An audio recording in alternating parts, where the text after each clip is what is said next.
Yeah, don't go through.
Sensation from the island. Nice big whiff of our island snow. A very important part of the oceanic food chain.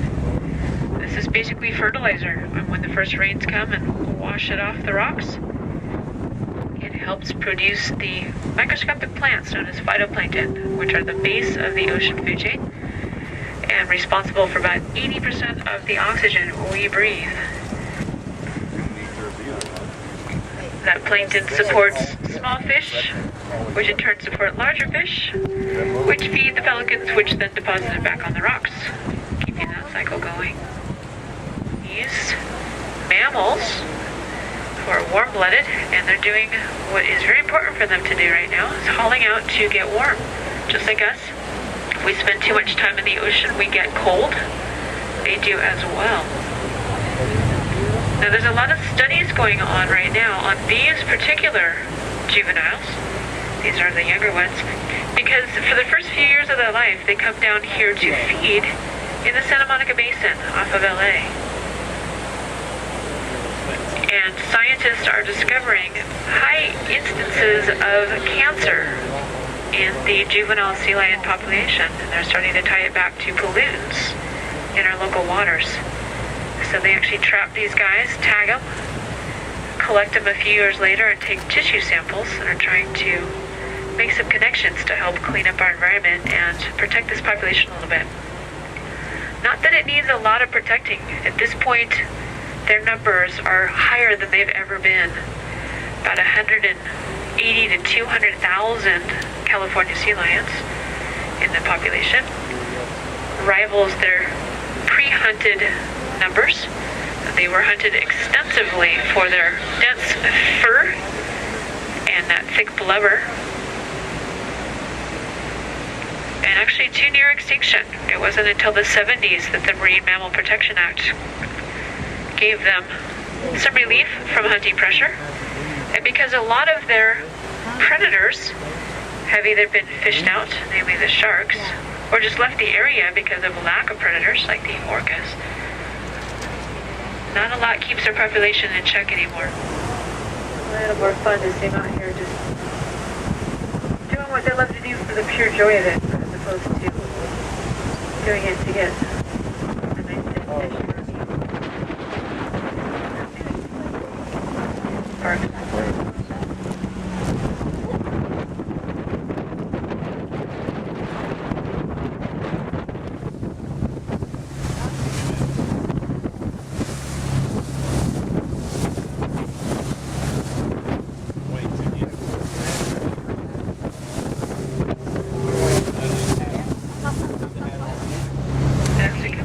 South side.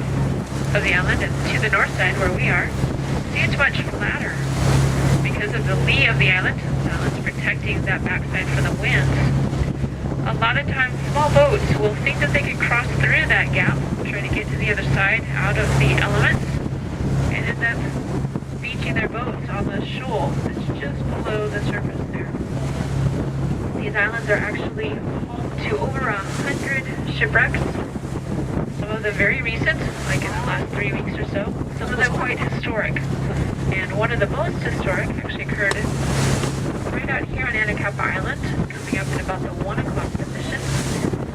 Back in 1853, a side-wheel paddle steamer by the name of the Winfield Scott was coming through the channel. It's a dark, foggy night in December, back in the days before satellite GPS and navigational systems. They used what they call dead reckoning.